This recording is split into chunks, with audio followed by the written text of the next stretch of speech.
ഇത്തരം സാഹചര്യങ്ങൾ പോകുമ്പോൾ ശ്രദ്ധേയമാകുന്ന മറ്റൊരു നീക്കം കൂടി ഉണ്ടാകുന്നു. അതായത് ഈ പഹൽഗാം ഭീകരാക്രമണത്തിൽ തങ്ങൾക്ക് പങ്കില്ലെന്ന് ദ റെസിസ്റ്റന്റ് ഫ്രണ്ട് നിലപാട് ഔദ്യോഗികമായി എടുക്കുകയാണ്. ഇന്നലെയാണ് ഇത് സംബന്ധിച്ചൊരു വാർത്താക്കുറിപ്പ് പുറത്തിറക്കി തങ്ങളുടെ നിലപാട് അവർ അറിയിക്കുന്നത്. ആരോ തങ്ങളുടെ സോഷ്യൽ മീഡിയ അക്കൗണ്ടിൽ നുഴഞ്ഞു കയറി പോസ്റ്റ് ഇടുകയായിരുന്നു. അങ്ങനെയാണ് തങ്ങൾ ഈ ഉത്തരവാദിത്തം ഏറ്റെടുത്തു എന്ന തരത്തിലേക്ക് വാർത്ത വന്നത്. ഹാക്കിങ്ങിന് പിന്നിൽ ഇന്ത്യ സർക്കാരാണെന്നുമാണ് TRF അവരുടെ വാർത്താക്കുറിപ്പിൽ പറയുന്നത്.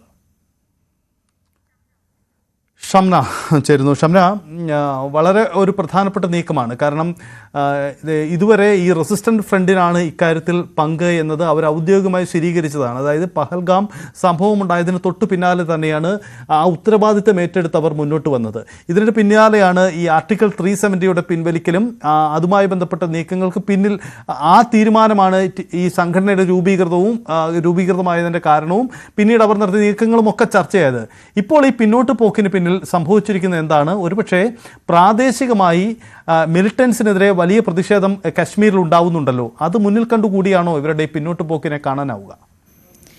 തീർച്ചയായും സജിത്ത്, നേരത്തെ സൂചിപ്പിച്ചതുപോലെ തന്നെ ആക്രമണം നടന്ന് മണിക്കൂറുകൾക്കുള്ളിൽ തന്നെയാണ് TRF ഇത് ഔദ്യോഗികമായി ഉത്തരവാദിത്തം ഏറ്റെടുത്തു എന്ന തരത്തിൽ പോസ്റ്റ് ചെയ്തത്. ഇതിന്റെ ഉത്തരവാദിത്തം ആക്രമണത്തിന്റെ ഉത്തരവാദിത്തം ഏറ്റെടുക്കുന്നു എന്ന് പറഞ്ഞത്. എന്നാൽ ഇപ്പോൾ ആക്രമണം നടന്ന് 4 ദിവസം പിന്നിടുമ്പോൾ ഇന്ത്യ നയതന്ത്ര നീക്കത്തിലടക്കം വലിയ രീതിയിൽ നിലപാട് കടുപ്പിക്കുമ്പോൾ തിരിച്ചടിച്ചു തുടങ്ങുമ്പോൾ തങ്ങൾക്കിതിൽ ഉത്തരവാദിത്തമില്ല. നടന്നത് തങ്ങളുടെ സോഷ്യൽ മീഡിയ നുഴഞ്ഞുകയറ്റം നടത്തി അങ്ങനെയാണ് പോസ്റ്റ് ചെയ്തത്. ഇതിന് പിന്നിൽ ഒരു സൈബർ അറ്റാക്ക് നടന്നിട്ടുണ്ട്. ഇതിന് പിന്നിൽ ഇന്ത്യയാണ് എന്ന തരത്തിലുള്ള ഗുരുതരമായ ആരോപണം, ഒരു വിചിത്രവാദം തന്നെ ഉന്നയിച്ചുകൊണ്ടാണ് ഇപ്പോൾ TRF രംഗത്തെത്തിയിരിക്കുന്നത്. തങ്ങൾക്കിതിൽ പങ്കില്ല. മണിക്കൂറുകൾക്കകം തന്നെ ഇതിന് പിന്നിൽ പ്രവർത്തിച്ചവര് ഇന്ത്യയെയും ഇന്ത്യയുടെ സുരക്ഷാ സേനയടക്കമുള്ളവരെ ഞങ്ങൾ ഇതിനു മുന്നിൽ കൊണ്ടുവരും, കൃത്യമായ തെളിവുകളോടെ ഞങ്ങൾ ഇത് കൊണ്ടുവരും, തങ്ങളുടെ ടെലഗ്രാം ചാനൽ വഴി ഇത് പുറത്തുവിടുകയും ചെയ്യുമെന്നാണ് ഇപ്പോൾ TRF വ്യക്തമാക്കിയിട്ടുള്ളത്. മാത്രവുമല്ല, ഇന്ത്യക്കെതിരെ ഗുരുതരമായ ആരോപണങ്ങൾ കൂടി ഉന്നയിക്കുന്നുണ്ട്. ഇന്ത്യ മുൻപും ഇത്തരത്തിലുള്ള പല കാര്യങ്ങളും ചെയ്തിട്ടുണ്ട്, നുഴഞ്ഞുകയറ്റ ശ്രമം നടത്തിയിട്ടുണ്ട്.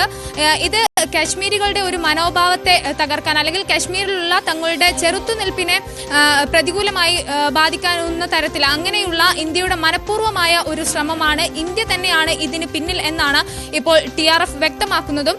പക്ഷേ എടുത്തു പറയേണ്ട ഒരു കാര്യം, ആക്രമണം നടന്ന് തൊട്ടു പിന്നാലെ ഇത്തരത്തിലുള്ള ഒരു പ്രതികരണം വന്നിട്ടും ഉത്തരവാദിത്തം ഏറ്റെടുത്തു എന്ന തരത്തിലുള്ള പോസ്റ്റ് ഔദ്യോഗികമായി തന്നെ വന്നിട്ടും 4 ദിവസവും പ്രതികരണം ഉണ്ടായിരുന്നില്ല.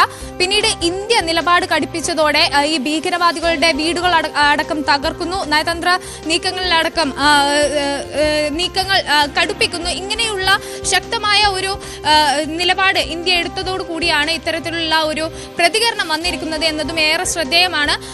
പക്ഷെ അതേസമയം തന്നെ ഈ മണിക്കൂറുകൾക്കകം ഈ ഉത്തരവാദിത്തപ്പെട്ടവരെ തങ്ങൾ കൊണ്ടുവരും, അത് ഔദ്യോഗികമായി തന്നെ അറിയിക്കുമെന്ന് കൂടി ഈ പോസ്റ്റിൽ വ്യക്തമാക്കുന്നുണ്ട്.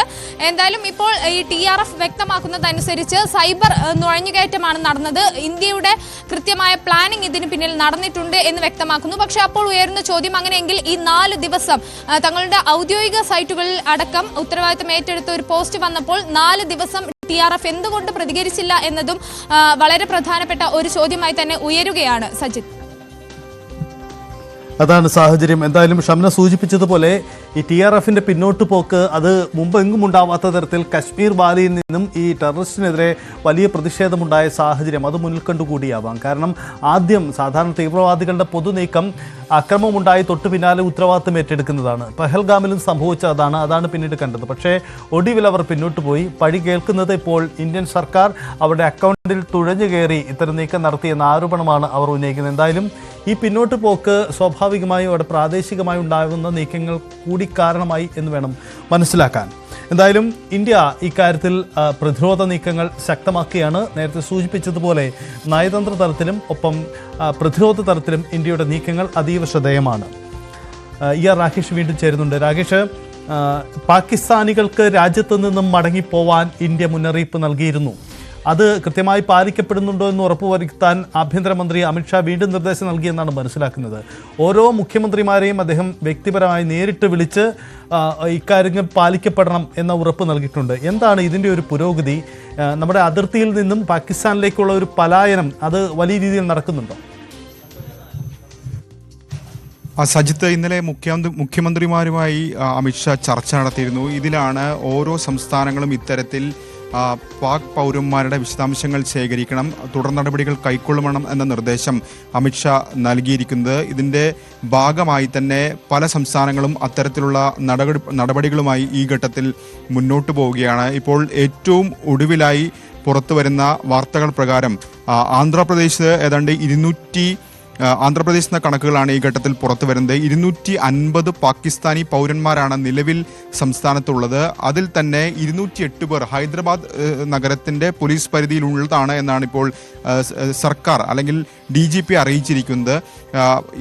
കാരണം ഈ പഹൽഗാം ആക്രമണത്തിന് ശേഷം ഇത്തരത്തിൽ ആളുകളെയൊക്കെ തന്നെ മടക്കി അയക്കാനുള്ള നിർദ്ദേശം കേന്ദ്ര സർക്കാർ നൽകിയിരുന്നു. പ്രത്യേകിച്ച് പാകിസ്ഥാനെതിരായ നടപടി ശക്തമാക്കുന്നതിന്റെ ഭാഗമായി ഇവരെയൊക്കെ എത്രയും വേഗം മടക്കി അയക്കാനുള്ള നിർദ്ദേശമാണ് ഉണ്ടായിരുന്നത്. പ്രത്യേകിച്ച് 30-ാം തീയതിക്ക് മുമ്പ് ഇവർ മടക്കി അയക്കണം എന്ന നിർദ്ദേശമാണ് കേന്ദ്ര സർക്കാർ കൈക്കൊള്ളുകയും ചെയ്തിരുന്നത്. ഇതിന്റെ തുടർച്ചയായാണ് ഇന്നലെ അമിത്ഷാ ഏതായാലും യോഗം വിളിച്ചതും വിവിധ സംസ്ഥാനങ്ങൾ ഇത്തരത്തിൽ നടപടികൾ കൈക്കൊള്ളണം, പാക് പൗരന്മാരുടെ വിശദാംശങ്ങൾ ശേഖരിക്കണം, അവരെ മടക്കി അയക്കാനുള്ള നടപടികൾ സ്വീകരിക്കണമെന്ന് മുഖ്യമന്ത്രിമാരുമായുള്ള യോഗത്തിൽ നിർദ്ദേശം നൽകിയത്. ഇതിന്റെ അടിസ്ഥാനത്തിലുള്ള കണക്കുകളാണ് ഇപ്പോൾ ഈ ഘട്ടത്തിൽ പുറത്തു വരുന്നത്. ഏതായാലും ആന്ധ്രാപ്രദേശിന്റെ കണക്കുകളാണ് ഈ ഏറ്റവും അവസാന നിമിഷം ലഭിച്ചിരിക്കുന്നത്. ഇത് പ്രകാരം 259 പേർ ആന്ധ്രയിൽ മാത്രം ഉണ്ട് എന്നാണ് ഇപ്പോൾ അധികൃതർ അറിയിച്ചിരിക്കുന്നത്. സജിത്ത്.